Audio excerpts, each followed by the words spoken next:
verso 13 al 33. Lucas 24, verso 13 al 33. Y dice la palabra del Señor, a la gloria del Dios que es Padre, Hijo y Espíritu Santo. Amén. Lucas 24, verso 13 al 33. Aquel mismo día, 2 de ellos se dirigían a un pueblo llamado Emaús, a unos 11 kilómetros de Jerusalén. Iban conversando sobre todo lo que le había acontecido. Sucedió que mientras hablaban y discutían, Jesús mismo se acercó y comenzó a caminar con ellos, pero no los reconocieron, pues sus ojos estaban velados. ¿Qué vienen discutiendo por el camino?, les preguntó. Se detuvieron cabizbajos, y uno de ellos, llamado Cleofas, le dijo: ¿eres tú el único peregrino en Jerusalén que no se ha enterado de todo lo que ha pasado recientemente? ¿Qué es lo que ha pasado?, les preguntó. Lo de Jesús de Nazaret. Era un profeta poderoso en obras y en palabras delante de Dios y de todo el pueblo. Todos los jefes de los sacerdotes y nuestros gobernantes lo entregaron para ser condenado a muerte y lo crucificaron. Pero nosotros abrigábamos la esperanza de que era Él quien redimiría a Israel. Es más, ya hace 3 días que sucedió todo esto. También algunas mujeres de nuestro grupo nos dejaron asombrados. Esta mañana, muy temprano, fueron al sepulcro, pero no hallaron su cuerpo. Cuando volvieron, nos contaron que se les habían aparecido unos ángeles quienes les dijeron que Él estaba vivo. Algunos de nuestros compañeros fueron después al sepulcro y lo encontraron tal como habían dicho las mujeres, pero a Él no lo vieron. «Qué torpes son ustedes», les dijo, «y qué tardos de corazón para creer todo lo que han dicho los profetas. ¿Acaso no tenían que sufrir el Cristo todas estas cosas antes de entrar en su gloria?». Entonces, comenzando por Moisés y por todos los profetas, les explicó lo que se refería a Él en todas las Escrituras. Al acercarse al pueblo a donde se dirigían, Jesús hizo como que se iba más lejos, pero ellos insistieron: «Quédate con nosotros, que está atardeciendo, ya es casi de noche». Así que entró para quedarse con ellos. Luego, estando con ellos a la mesa, tomó el pan, lo bendijo, lo partió y se lo dio. Entonces se les abrieron los ojos y lo reconocieron, pero Él desapareció. Se decían el uno al otro: ¿no ardía nuestro corazón mientras conversaba con nosotros en el camino y nos explicaba las Escrituras? Al instante se pusieron en camino, regresaron a Jerusalén. Allí encontraron a los 11 y a los que estaban reunidos con ellos. «Es cierto», decían, «el Señor ha resucitado y se le ha aparecido a Simón». Que el Señor añada bendición a su bendita palabra. José María Arnaiz, un prestigioso religioso católico, expresó en uno de sus libros la siguiente expresión: pasión es amor más allá de los límites. Y sobre la espiritualidad dijo lo siguiente: espiritualidad es cuando el ser humano, reconociendo su extravío, va en pos de Dios. No hay nada tan difícil como demostrar lo obvio. Sin encanto, sin pasión, sin entusiasmo, no se permanece. La fe cristiana requiere y exige una respuesta de amor trascendente. Si no hay llama de amor por Jesús, nada se es. Esta mañana en los dos cultos de la mañana, predicábamos y decíamos que la iglesia hoy no solo celebra la resurrección de Jesús, la iglesia hoy celebra su propia resurrección. Y es como resultado de la celebración de nuestra propia resurrección que la fe cristiana exige y requiere una respuesta de amor trascendente, de compromiso trascendente, de pasión trascendente, porque a fin de cuentas, si el corazón del hombre y de la mujer que vive sirviendo al Señor no tiene una llama de amor por Jesús, a fin de cuentas, nada se es. La experiencia de la vida cristiana no se puede medir a base meramente de un acto confesional. La experiencia de la vida cristiana no puede ser parte simplemente de un proceso cívico. No puede ser parte de la acción del civilismo de la sociedad. La fe cristiana tiene que ser una experiencia de trascendencia, una experiencia donde exista pasión por el Evangelio, una experiencia donde todos nosotros como cristianos podamos llegar a la conclusión que si en nosotros no existe pasión por el Evangelio, que si en nosotros no existe pasión por la fe, que si en nosotros no existe pasión por el retorno de Jesucristo, que si en nosotros no existe pasión por proclamar la gracia, estamos condenados a perecer rendidos en el camino. La exigencia del mundo moderno hoy, las distintas voces que hoy escuchamos, la fuerza de presión que la sociedad de hoy impone y establece en medio de la sociedad, no podrá ser contrarrestada de otra forma, sino como resultado de una llama de amor y de pasión por la causa de Jesucristo.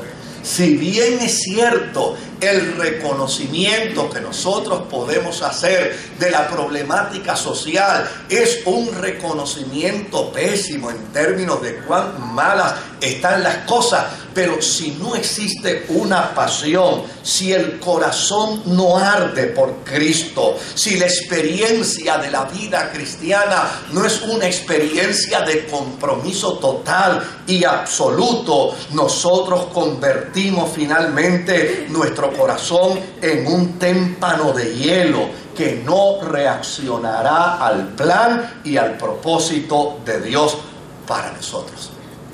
Cada hombre y cada mujer debe tomar en consideración clara la importancia de hacer que nuestro corazón arda por la fe que confesamos. Cada hombre y cada mujer que sirve al Señor debe vivir una experiencia de vida cristiana no circunstancial, sino por encima de las circunstancias.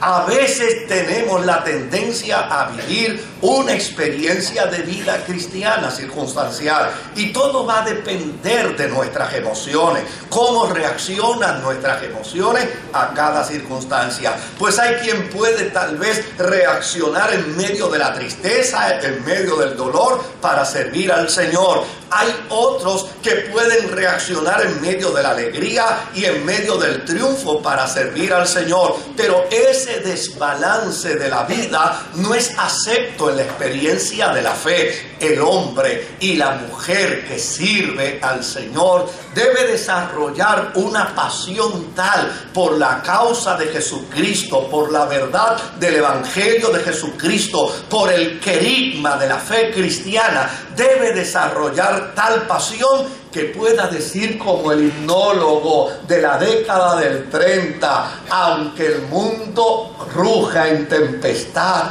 aunque la vida soplen vientos de violencia, el deber y la obligación nuestra es servir apasionadamente a Jesucristo. No olvidemos que quien deja de latir en su corazón como consecuencia de su fe, ha empezado a morir. En la experiencia de la vida cristiana no podemos tomar las cosas extraordinarias como ordinarias. De hecho, es probable que muchos predicadores en el día de hoy, en la mañana y en la noche de hoy, hayan tenido que hacer un esfuerzo intelectual extraordinario con tal de conmover la conciencia, la psique, las emociones de los cristianos. Pero el esfuerzo de cada hombre y de cada mujer en el ministerio resultaría trunco si el corazón no está dispuesto a presentarse ante Dios como una hoguera lista para servir de altar, que el fuego de Dios descienda sobre de él y que la pasión por el amor y por la causa de Jesucristo sea la razón vital de ello. Esto fue lo que le sucedió a los caminantes de Emaús. Ellos participaron del ministerio de Jesucristo, pero participar del ministerio de Jesucristo no es suficiente. Ser cristiano no es suficiente. Asistir a una iglesia no es suficiente. Vivir una experiencia de vida cristiana secularizada no es suficiente. Entrar en un proceso mecánico de adoración no es suficiente. Ellos fueron testigos de todo su poder y fueron testigos de toda su autoridad. Pero déjeme decirle algo, nosotros estamos hechos de tal forma y de tal manera que todos los días andamos buscando algo más poderoso, algo más extraordinario. Usted no se da cuenta, usted no se percibe a sí mismo que muchas veces andamos buscando cosas extraordinarias todos los días y andamos buscando cómo descubrir cosas más maravillosas, y de hecho salimos muchas veces como aquellos españoles que salían y se montaban en barquitas para ir a descubrir nuevos mundos, inmersos en sueños y en anhelos por alcanzar y por lograr. A fin de cuentas, los caminantes de Emaús fueron testigos del poder de Dios, fueron testigos de la autoridad de Jesucristo. Muy probablemente estuvieron presentes cuando hizo enmudecer las aguas, cuando hizo callar al viento. Muy probablemente estuvieron presentes cuando reprendió a los demonios y los demonios salieron de los cuerpos que atormentaban. Muy probablemente estuvieron presentes cuando él hizo los milagros de resurrección. Pero a fin de cuentas, si el corazón no arde por Jesucristo, toda la vida de poder y toda la vida de autoridad se puede convertir en un cuento del pasado. Ellos estaban encantados con lo que Jesús hacía. A ellos les fascinaba escuchar las promesas de Jesús. Pero a fin de cuentas no es suficiente escuchar a Jesús hablar, ni es suficiente escuchar las promesas de la vida cristiana. Hay que apasionarse por lo que Jesús plantea y por lo que la palabra del Señor nos dice. Es precisamente como resultado de la falta de apasionamiento que en el día de hoy y en el día de ayer y desde el domingo pasado la prensa ha estado comparando y contrastando el pensamiento religioso latinoamericano con el proceso del turismo. Es como resultado precisamente de la pérdida del apasionamiento cristiano, donde mucha gente que puede alegar ser cristiana y mucha gente que puede alegar vivir una vida cristiana, óigame, a lo largo de toda la semana fueron ausentes en la experiencia de la fe comunitaria. La razón de ello: si el corazón deja de latir como consecuencia de la fe, estamos empezando a morir. Los caminantes de Emaús habían desarrollado una experiencia de vida cristiana meramente circunstancial.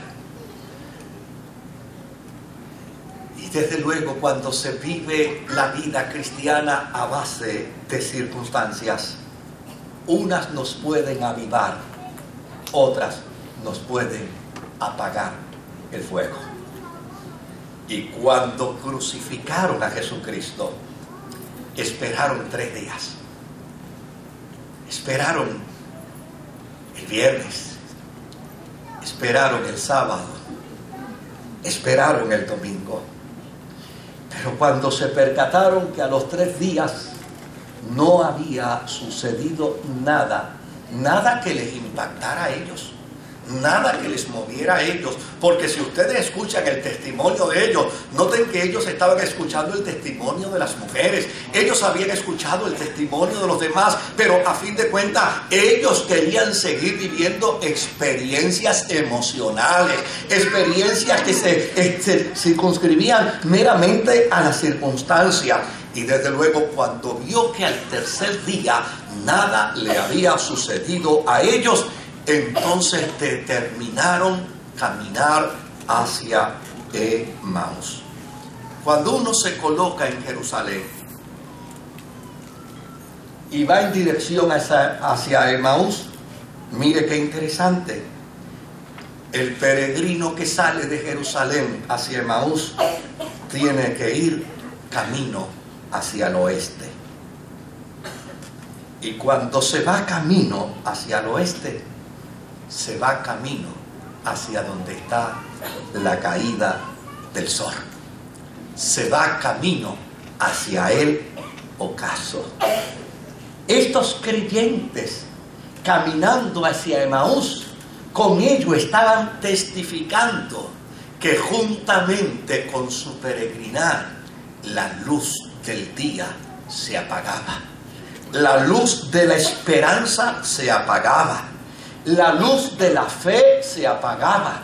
Caminaban hacia Emaús y cada paso que conducían hacia Emaús, lo que indicaba sin lugar a dudas era que iban camino hacia el ocaso. Moraleja en la experiencia de la vida cristiana. Oiga, si usted es de Mayagüez, vaya a Mayagüez. Y si usted es de Aguadilla, vaya a Aguadilla. Y si es de Rincón, vaya a Rincón. Pero cuando hablamos de asuntos de fe, el cristiano nunca camina hacia el ocaso. El cristiano siempre camina hacia donde sale el sol. El cristiano siempre camina hacia el lugar donde el sol se le viene encima, donde una aurora resplandeciente le anuncia que viene un nuevo día. El cristiano siempre camina en dirección hacia la luz. El cristiano no puede caminar hacia donde cae el sol. El cristiano no puede caminar hacia el ocaso, porque cuando se camina hacia el ocaso nos cubre la oscuridad. Los caminantes de Emaús iban precisamente caminando hacia la oscuridad. Y en tiempo de crisis, en tiempo de dolor, en tiempo de grandes interrogantes, en tiempos de aflicción, en tiempos de desesperanza, en tiempos de aflicción del alma, el hombre de Dios y la mujer de Dios no puede caminar hacia el ocaso, no puede esconderse en la oscuridad. El hombre y la mujer de Dios en tiempos de crisis comienza a caminar hacia donde sale el sol de justicia. ¿Qué otra cosa nos plantea la historia de los caminantes de Emaús? Ellos iban reaccionando sobre todo lo que sucedió en aquellos 3 días. Iban hablando de la pasión, iban hablando de la muerte, y mira qué interesante, iban hablando de la resurrección, pero habían apagado el fuego del corazón. Habían determinado caminar hacia el ocaso. Y fíjese, estaban hablando de lo que hablaban todos los demás. Mientras en Jerusalén los cristianos estaban eufóricos con la resurrección de Jesucristo. Mientras en Jerusalén los cristianos estaban celebrando una fiesta porque afirmaban que juntamente con la resurrección sus ojos se habían abierto, su entendimiento se había abierto. Estos que caminaban hacia el ocaso tenían toda la información como para tener el mismo gozo, tenían toda la información como para tener la misma alegría. Ellos sabían de la pasión, ellos sabían de la muerte y ellos sabían de la resurrección de Jesús, pero habían optado caminar hacia el ocaso. ¿No será ese el caso tuyo? Que conoces del poder de Dios, que conoces de la gracia de Dios, que conoces de la autoridad del Dios Todopoderoso, que sabes lo que Dios es capaz de hacer contigo, que sabes lo que Dios es capaz de hacer con tu familia, que sabes lo que Dios es capaz de hacer con tu matrimonio, que sabes lo que Dios es capaz de hacer en tu hogar, que sabes lo que Dios es capaz de hacer con tu visión, con tu pasión, con tu anhelo, pero llana y sencillamente la información no es suficiente si hemos decidido caminar hacia el ocaso. Qué bueno que Jesús se le apareció, como se te aparece a ti en esta noche. Qué bueno que Jesús se le apareció como se nos aparece a nosotros en el camino de la vida. Llana y sencillamente para hacerle una pregunta que los llevara a una profunda reflexión. Jesús les preguntó: ¿qué conversación es esta que ustedes llevan? Note bien la respuesta que le dan a Jesús.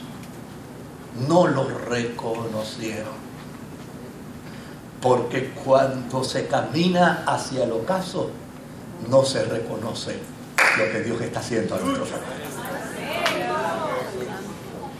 No lo reconocieron. Inmediatamente mire la respuesta. ¡Qué falta de respeto! Caminaron con Jesús 3 años y medio, interactuaron con Él por 3 años y medio, y ahora de momento le dicen forastero. Eres tú el único forastero que no conoces de un tal Jesús en quien nosotros teníamos puesta toda nuestra esperanza. Él fue un gran milagrero. Él hizo grandes portentos. Él hizo grandes maravillas. Él hizo grandes cosas. Era como si estuvieran presentando a un Jesús histórico. Pero la función del hombre y de la mujer que sirve al Señor no es presentar a un Jesús histórico, es presentar al Jesús que hace la historia. Esa es la gran diferencia. La iglesia no ha sido llamada para hablar de un Jesús histórico. Aquí no estamos celebrando la historia de Jesús. Aquí estamos celebrando la vida de Jesús para decir juntamente con Él: yo vivo, Señor, porque tú vives. Y si yo vivo porque tú vives, entonces afirmo que no solamente celebro tu resurrección, celebro también mía. Porque si vivo, para Dios vivo. Si muero, para Dios muero. Y no importa sea que viva o sea que muera, nada ni nadie me podrá separar a mí del amor de Dios que es en Cristo Jesús, el Señor nuestro. Tú eres el único forastero que no sabe de ese Jesús, al que ya lamentablemente hoy es un cadáver. Aunque hemos oído en estas últimas horas, hemos oído de que resucitó. Unas mujeres fueron a la tumba y vinieron corriendo y dijeron que Él había resucitado. Óigame, qué bueno que Moisés Román no era el resucitado. Si yo hubiera sido el resucitado, los dejo allí. Sigan camino al ocaso. Y después que pasen del ocaso, métanse al mar y sigan caminando mar adentro. A fin de cuentas, ¿para qué contar con gente que no tiene pasión por lo que se predica, por lo que se enseña, por lo que se proclama? Pero Jesús no es Moisés Román. Jesús es el Dios de las mil y única oportunidad. Jesús es el Dios que provee esperanza para el hombre. No importa cuántas cuántas veces el ser humano las necesite. Jesús es el Salvador que siempre extenderá su mano para el que está caído, no importa cuántas veces haya caído. Y cuando Jesús los escuchó hablar de esta manera, en lugar de abandonarlos, se dio a la tarea entonces de incentivar. De alguna manera había que incendiar de nuevo el corazón de aquella gente. El apóstol San Pablo, cuando le escribe su carta a Timoteo, una de las cosas que le dice a Timoteo es precisamente: aviva el fuego del don de Dios que está en ti. Y desde luego es probable que para usted en este mundo moderno eso de avivar el fuego usted no lo entiende mucho, pero yo lo entiendo perfectamente bien, porque yo me quedaba en casa de abuela Bernalda y de abuelo Casiano.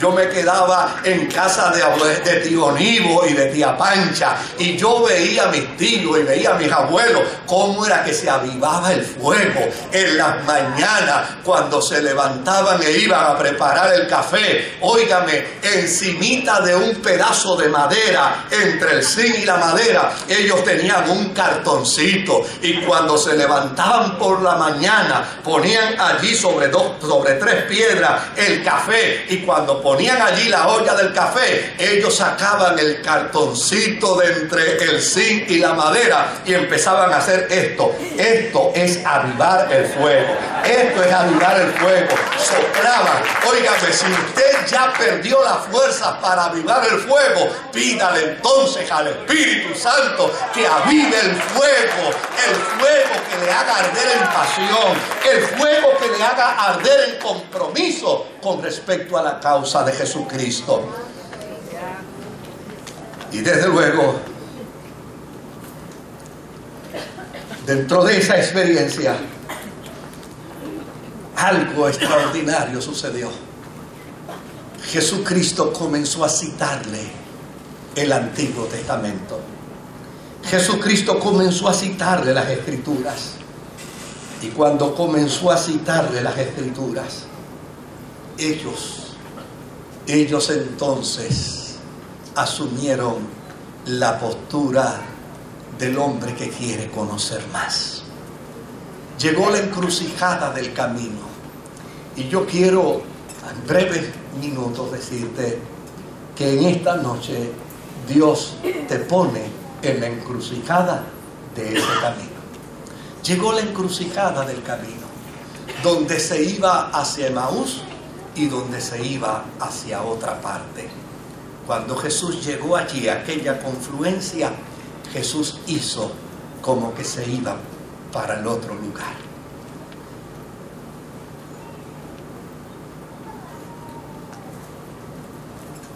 Él esperaba algo de ellos, lo mismo que espera de nosotros. Jesús no nos abandona cuando se nos va la fe. Jesús no nos abandona cuando se nos va el entusiasmo. Jesús no nos abandona cuando se va nuestra espiritualidad. Jesús no nos abandona cuando dejamos la vida práctica cristiana. No, querido. Yo creo que quien ha enseñado cosas distintas las enseñó equivocadamente. Jesús no abandona a un ser humano por falta de fe. No, si en ti hay falta de fe, no puedes pensar que por tu falta de fe también sufres el abandono de tu Señor. La razón por la que tú no sufres el abandono de tu Señor es porque Él te ha permitido estar esta noche aquí. La mejor evidencia que su gracia todavía ministra a tu corazón y a tu vida. La mejor evidencia de que su amor todavía no ha desaparecido de ti es precisamente el que Él haya hecho previsión para que tú puedas estar esta noche en su casa. Pero te ha llevado a la encrucijada del camino, porque a fin de cuentas, ¿eres tú quien decides invitar a Jesús o eres tú quien decide que Él se vaya por su propio camino? Los caminantes de Emaús decidieron invitarlo. Ha caído la noche. Ve que cuando se camina hacia el oeste se llega al ocaso. Ha caído la noche. Quédate con nosotros. No importa cuánta oscuridad estés experimentando hoy, Jesús te ha acompañado en toda tu noche. No te ha abandonado en tu noche. No te ha abandonado en tu oscuridad. Y desde luego, cuando lo invitaron, él entonces optó por ir con ellos hacia la casa. Cuando llegó a la casa con ellos, se sentó a la mesa. Y cuando ellos vieron que él tomó el pan, obviamente Jesús partió el pan como lo había partido en la Santa Cena.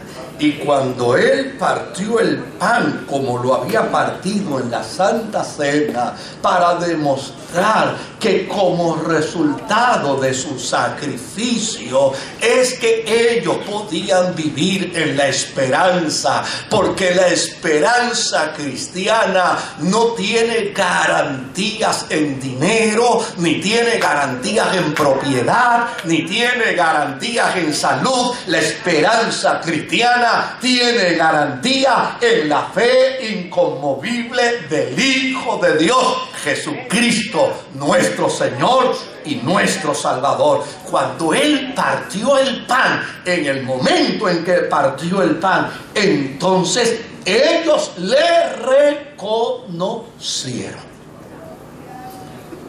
Porque esa es la intención del resucitado, que le reconozcas, que lo invites a tu vida, aunque sea de noche para ti, aunque sea el momento más difícil para tu vida.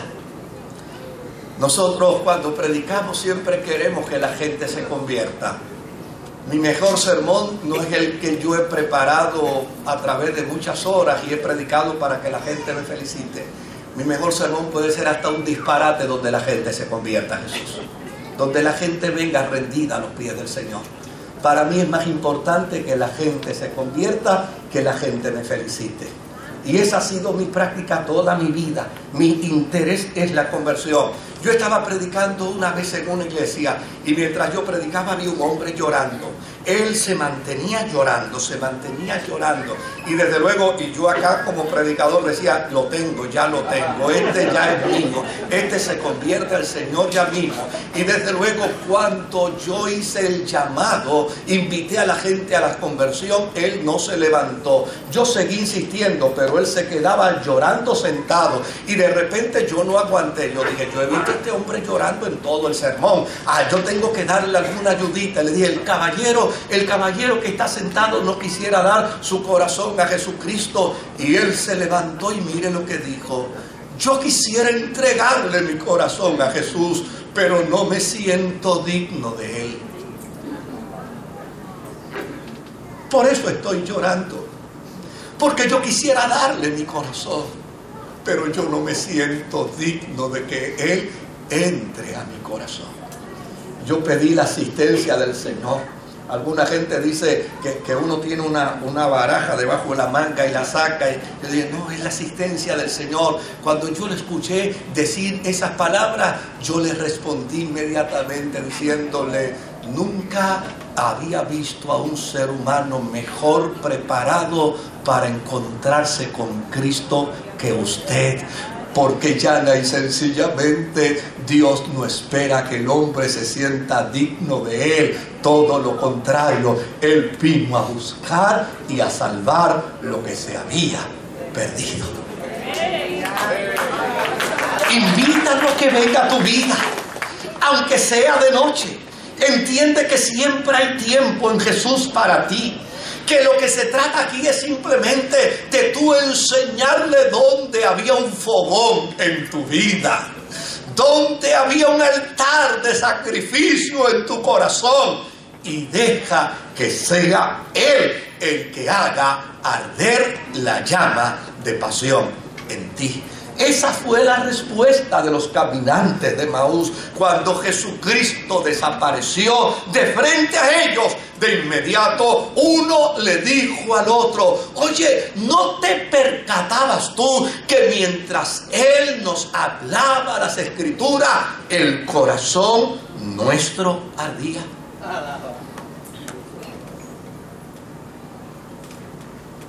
Porque si no hay pasión,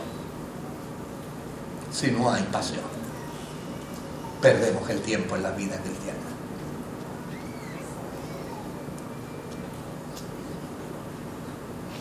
Hubo una sola persona que cantando por cantar ganó un premio. Todos los demás, si quieren ganar premios, tienen que cantar con pasión.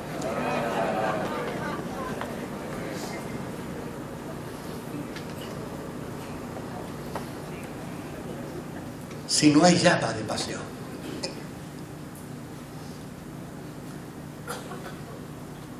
si no demostramos el fuego de la gracia de Dios en nuestro corazón, si no damos evidencia de la gracia de Dios en nuestra vida, a fin de cuentas, sin encanto no se permanece. Los caminantes de Maús reconocieron que caminando hacia el ocaso nada se lograba. Regresaron de nuevo a Jerusalén. Y qué cosa extraordinaria. Cuando regresaron a Jerusalén, descubrieron que los de Jerusalén estaban de fiesta. Los de Jerusalén estaban en alegría. Los de Jerusalén estaban en profundo regocijo. Los de Jerusalén estaban en profundo encantamiento. Allí estaban disfrutando de el resucitado. El hombre y la mujer que sirve a Dios no puede simplemente un día como hoy decir: hoy los cristianos celebran la resurrección. El hombre y la mujer que sirve a Dios no puede cambiar el mensaje de la resurrección por el huevito del conejo.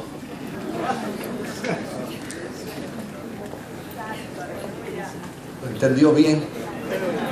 No estamos celebrando los huevitos del conejo. Nosotros estamos celebrando la resurrección de Jesucristo.